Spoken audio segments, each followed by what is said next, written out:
Yo, what's up with it? Trill Pill. Back with another small dose reaction. If you watch some other reactions, I'll try to take some time out to go a little different route than I normally do with my podcast. Podcast is about mental health and all type of shit like that. You know what I'm saying? So today, I'm kind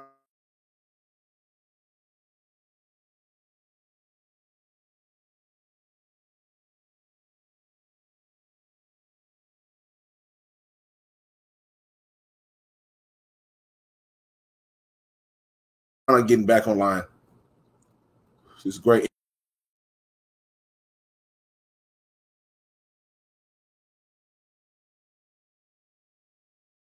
It's a lot of content. It's a lot of that are being had. Conversation, nonetheless, that are. So another one, I'm kind of late on this one, but it's never too late for shit like this. And Iacho, they talk about Lil one of, if not the biggest superstars and modern time. You know what I'm saying? Greatest rapper alive, no type of shit like that. So, without further ado, here it is. Lil Wayne, man, Iacho, Uncomfortable Conversations. Get right to it. Wayne, what's up, bro? What up, man? How you doing? All good. All Thank good. you. Man, the honor and the pleasure and the privilege is mine. I got to preface with this because what they don't know is that we don't actually have a relationship, a long-standing relationship. I know you watched the sports show, but then I got a text less than a week ago from you, and you like, hey, let me know when you have 5 minutes. I call you, and you said I wanted to talk. Why you want to be here today? Figuring I can help, hoping I can help anyone else out there who's dealing with any mental health problems by just, like you said earlier, by being vulnerable. Mm-hmm. But to me, I look at it by being brave and stepping up. When did you check the temperature of yourself? When did you realize, you know what? I might have some mental health issues that I have to work through. Oh, I realized that at a very young age. When would you say they started? 13, 14? Young, yeah, as a kid, around 10. Feeling like you, when I was told that I couldn't have what I wanted, what I dreamed of, and what I desired, and that was to rap. Mm-hmm. I was willing to die for it. So many people, they don't know how to classify it. Mental health can play itself out, as you know better than I, as physical pain. It can play itself out as body aches. The world hasn't properly responded to mental health. So what was the moment that you realized, oh no, this is a mental health issue? Once my thoughts got radical and got, to where you got to stop yourself and stop and pause and say, what did you just think again? Or even if you cried yourself to sleep with that thought on your mind and wake up the next day and be like, I cannot believe I was thinking like that. Thoughts like what? Thoughts like killing yourself. You thought about killing yourself? Well, when I was 12 years old, school year was kind of ending. So what the school was doing was they was giving us half days on a Thursday and a Friday. It may have been a Wednesday as well, but what I would do was just tell my mom that I only had a half a day on one of those days. So therefore I stayed out the rest of the whole day, just like it was a full day. She found out. And so when I got home, on that thing, it was that Friday, whatever, I got home, got a phone call from my aunt, was like, she found out, boy, you about to get your ass kicked and all that rapping and all that. She about to take that rap folder. She about to throw that shit away. She about to, and I was like, wow. So all that had built up to me. So that was a build up. I just listened to my aunt, like, I hear you. Cause she was, she's like, boy, you about to get your ass when she get home, your mama take. So she actually said, she was like, she's taking off. Hung up the phone, thoughts everywhere, thoughts everywhere. Main thought was, I'm gonna show you. What were you gonna show her? So I picked up the phone. I called the police. Yes, I knew where she kept her gun. And it was in her bedroom. And so I went in her bedroom, grabbed the gun. I already made the phone call. Looked in the mirror, did like that. of course, and was like, oh no. You know, cause I got a little too scared. That was my head. Like, no. But then I said, fuck it. Biggie was on. I'm looking in the mirror, so you could look through the mirror, and the television was behind me. So I was watching the video through the mirror. One More Chance was on, and I think Biggie was already gone or something. So I was just looking, and it was like, you know what?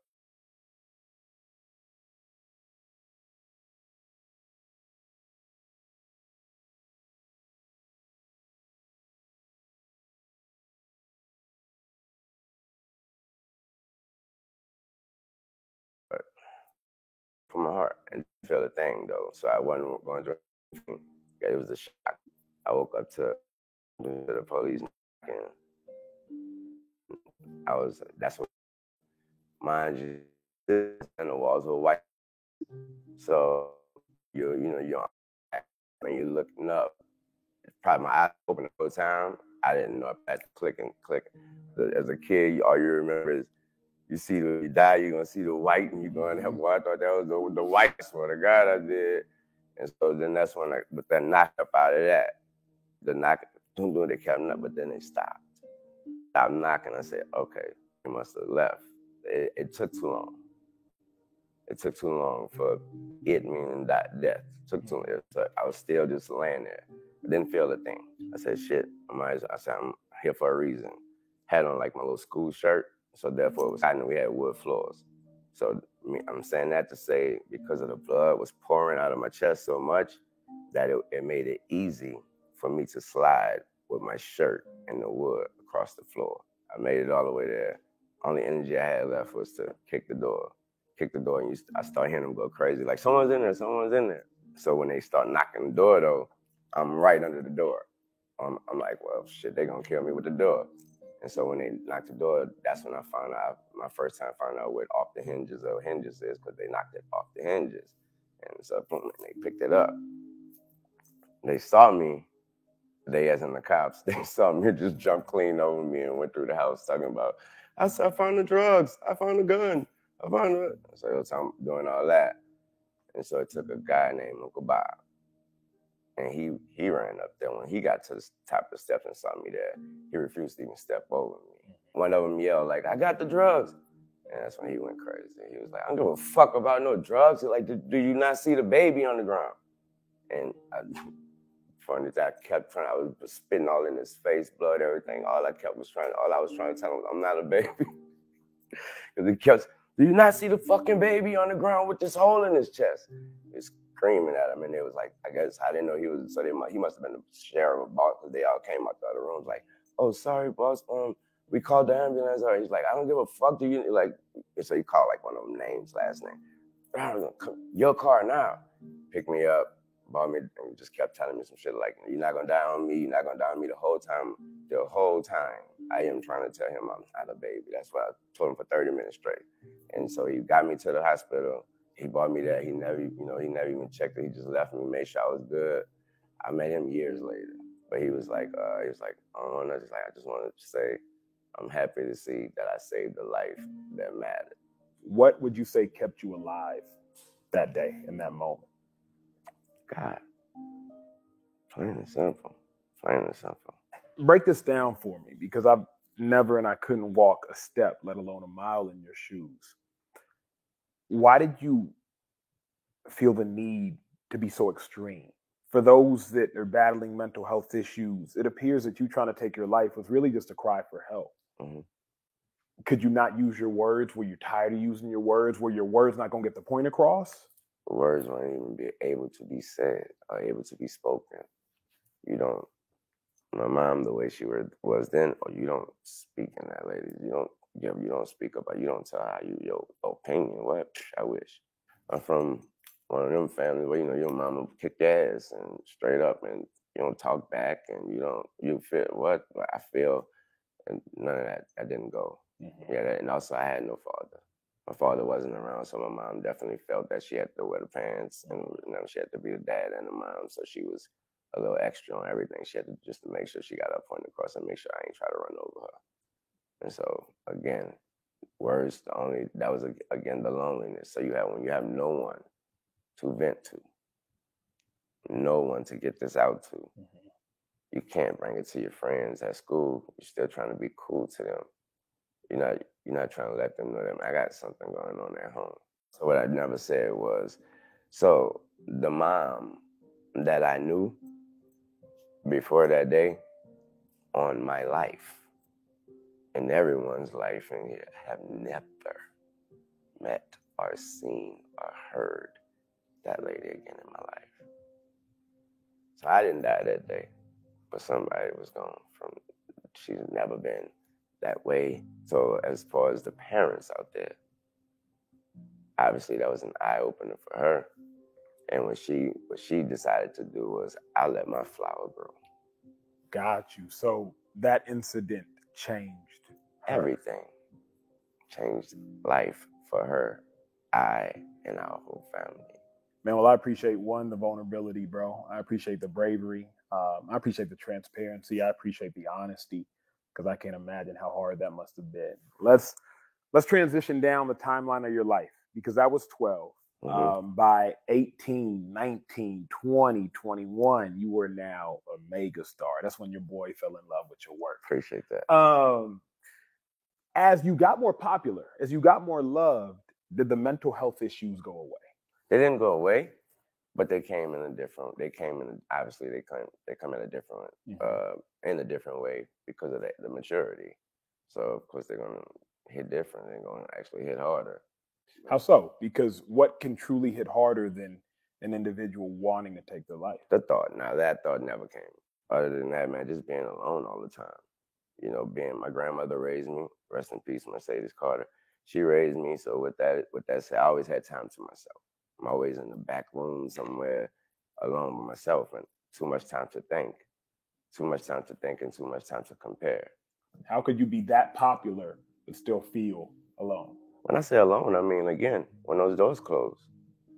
When the lights come after the thank you, you got the homies, then you get to the bus, and then, y'all boys good, blah, blah, blah, whatever, and then them doors close. And there's nobody that no one know you. And then again, you create these things, and here again, it's mental health, because none of these perspectives or none of these opinions or decisions or things you're thinking or thoughts may be true at all. It's what you're creating here because of your situation. And again, so you start to think, well, do anyone actually care? Will it matter when it's all over? Will I matter? And that's that's always the question. Well, will you matter when it's all over? Will you matter? Not the things you've done, the things you've done for everyone else, but will you actually matter to them, but most of all to you? At the height of you being a star, what was the lowest point of your career? Not being able. That's a good question. When I was going through this situation with my record label, and they wouldn't allow me to put an album out or put any music out. So when you compare that to whatever my mental health problem, my problem was back then, it was because I wasn't being allowed to do this, to be productive and be creative and to feel that I would love to do so. So as an adult, the lowest point of your career was your label not letting you put music out. How bad did that hurt you? What did that do to you mentally? My reaction or my actions that I wanted to take was quit. I want to retire. Now, when you were 12, the thought of not being able to do music led to self-harm. But now when you were closer to what would have been 32, you had a healthier response, of course, to not being able to do music. Yeah. How or why were you able to have a healthier response? When I know that this is a dream again, I can never be too greedy. So I started looking at it that way, like, you know what, this is your sign, this is all it is. It's your sign saying that you've done enough, you've been blessed, over blessed. And so, that's it. You walked in from the moment we dapped each other up, you were in a good mood. Where are you now with your mental health? Are you happy with where you are now? Actually, I'm so happy. Thank God. And it's only simply because of being able to do what I love and let's be productive and put some music out and help some people put music out and help people along the way. That's what I love. That's who I am. I guess simple cliche. That's who I was born to be. Mm-hmm. What do you do, bro, on a daily basis? Is there anything outside of music to make sure you stay in check? Is it therapy? Is it meditation? Is it prayer? What do you do to make sure you stay happy with where you are? I pray every single day. And I think I said that a zillion times already. Mm-hmm. I pray a lot. That comes from my grandmother. And she just made me, you're going to pray regardless. And even if you don't know it, you're too young to know what you're praying for, you're going to pray. What do you wish people knew about mental health? What I wish they knew is that it's real. That is real. And there is no bar to measure how real. It's real. And so it's so real that if someone even have the guts, the heart, the bravery, whatever, to at least admit that they have something going on up there that they're not sure about, it's so real that we should only react in the realest way possible. We should remember it's not considered. And if you are a parent of a kid with a mental health problem or something, you think, like I say, even if you think, react with the realest reaction. I ain't saying be like my mom, but all I know is from that day forward, I had never seen or met that lady again. That was the realest reaction she could have gave. What would the adult Lil Wayne say to the 12-year-old young man before he tried to pull the trigger and end his life? What would you say to that young man? I always think about what I would tell him, and the answers always comes out to be the same thing, and it's always a question. And it always is, what if that isn't the wall or the ceiling that you're seeing? What if? Man, well, Wayne, I appreciate the authenticity, bro. I appreciate you being vulnerable enough to share. I appreciate you, like, they don't know, just calling me and saying, hey, I want to talk. Yeah. And I'm just glad that I could be the ears to listen to you, man. Oh, man, I appreciate you, man. Of course. For real.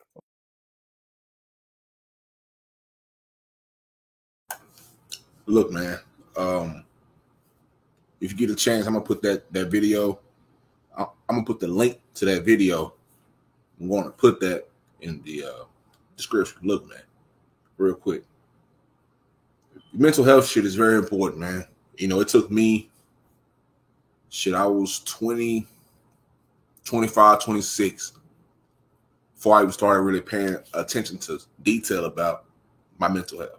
But I've been dealing with it all my life. You know what I'm saying? I just didn't know what to put I couldn't put a finger on none of this shit. So,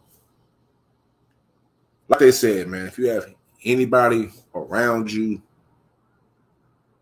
if you have anybody close to you, or even yourself, if you experience, it don't matter what the fuck it is, if you just feel different and you know something's not right, you know you've been going through a lot of shit, like we all go through a lot of shit. We all need mental health. We all need some type of therapy, in a way.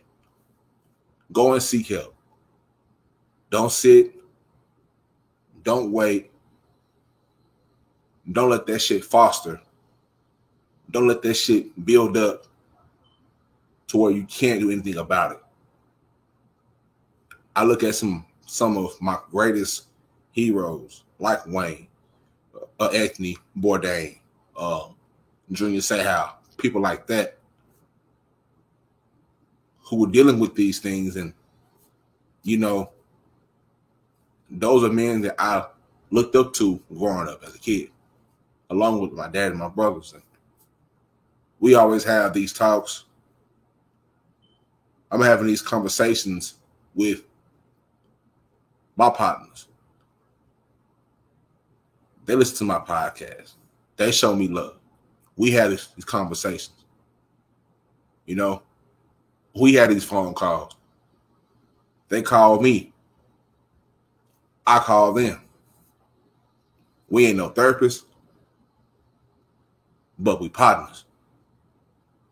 If you call yourself a partner or a friend to anybody, they need, and you need to be able to reach out to them and to talk about something more than surface level bullshit. You know what I'm saying? It's a lot more going on out here other than this, whatever the fuck that's going on. A lot of bullshit out here. Stay focused. Stay trill and heal. And always, like I always say, mind your mental to be monumental. And if you need help, if you need somebody to talk to, you can go over to my IG at Trill Pill Pod. If you need help, I can point you in the right direction on where to go. My platform is open. I'm open to talk to anybody about anything. And whatever we talk about is confidential. I don't need extra bullshit, people's business for content. I'm not doing this for popularity. I'm doing this for a purpose. And that purpose is to help my people get their motherfucking mind right. See, I didn't have a lot of people around me. But I'm thankful that I had my brother and my pops. They held me tight. I'm thankful that I had my children. They held me tight. You know, I'm thankful that I had my ex-wife. She held me tight. They held me down. They held me down. And in return, I hold them down. You know, it's so much bigger than this shit is so much bigger than what we think it is. But this world moves so fast, sometimes we don't take the time to slow down, chop it down, and deal with it. And get to the root of this. Stop putting these and shit.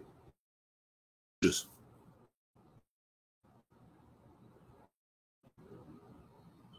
you understand? Get your mind right. Trill Pill Podcast. You know, episode every week. One episode, one live stream every week. And in between then, I'm gonna try to do more reactions on more mental health content, and there's some content that just make you feel good. You know what I'm saying? Some funny shit. You know what I'm saying? Some funny shit.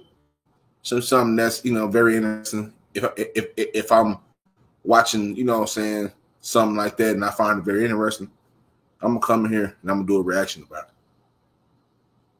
You know what I'm saying? So I appreciate you for listening. I appreciate y'all for let me just work real quick. Shout out to everybody who have been supporting my platform. Shout out to everybody who's been sending me cash apps. Shout out to everybody who's been sending me messages, comments, all that shit. Likes, all that shit. Make sure you like, share, and subscribe. Share it. Hit the little buttons. You know what I'm saying? Go follow me on IG at Trill Pill Pod. Follow me on Facebook, Trill Pill Podcast. Much love. God bless. Mind your mental to be monumental. You did.